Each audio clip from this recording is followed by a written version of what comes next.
ইফতারে খাবার সিলেকশনটা কিন্তু খুবই গুরুত্বপূর্ণ। ইফতারে যদি আপনি আপনার সঠিক খাবার না রাখতে পারেন তাহলে আপনি ওজনও নিয়ন্ত্রণ রাখতে পারবেন না, নিজেকেও ফিট রাখতে পারবেন না।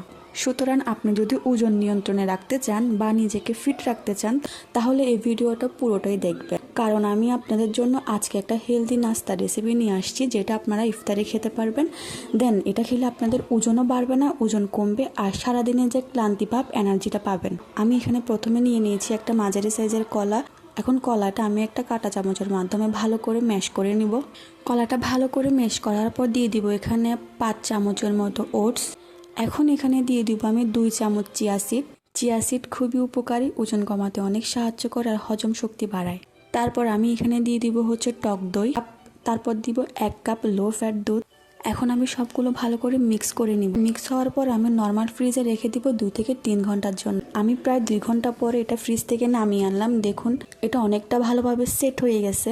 এখন আমি কিছু ফল এড করব যেটা আমাদের সারাদিনের এনার্জি দিবে। অনেক সময় দেখা যায় আপনারা ইফতারের সময় আজেবাজে জিনিস খেয়ে ফেলেন, যেমন হচ্ছে জিলাপি, মিষ্টি জাতীয় জিনিস।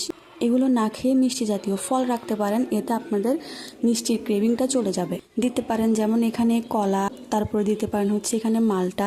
এখানে আমি নিয়েছি 2টোর মতো খেজুর, আর ছিল এখানে ডালিম। এ তো ইফতারের জন্য হেলদি আর মজাদার একটা নাস্তা হয়ে গেল। এটা খেলে আপনাদের পেটও ভরবে আর খিদের ক্রেভিংটাও কমে যাবে, দেন মিষ্টি খাওয়ার ক্রেভিংটাও কমে যাবে। তারপর ছিল এখানে 1 গ্লাস শরবত। অনেকে দেখা যায় বাজারের ট্যাং দেন হচ্ছে চিনি মিশানো শরবত খেয়ে থাকেন, এতে কিন্তু আপনাদের শরীরের আরও ক্ষতি হবে, দেন ওজন কমা একদম স্লো হয়ে যাবে। তাই এর থেকে ভালো এই শরবতটা খাবেন, আপনাদের ওজন নিয়ন্ত্রণে থাকবে, সারাদিনের ক্লান্তি দূর হবে। জুসের রেসিপি লাগলে আমাকে কমেন্ট করিয়ে নেক্সট ভিডিওতে দেখিয়ে দিব ইফতারে কোন ধরনের জুস খাবেন বা এই জুসটা কিভাবে বানাবেন। ভিডিওটা ভালো লাগলে ফলো দিয়ে রাখবেন যাতে নেক্সট ভিডিওতে আপনারা সেহরিতে কী খাবেন দেন ইফতারে আর কোন ধরনের খাবার আপনারা খেতে পারেন তার আপডেট জানার জন্য।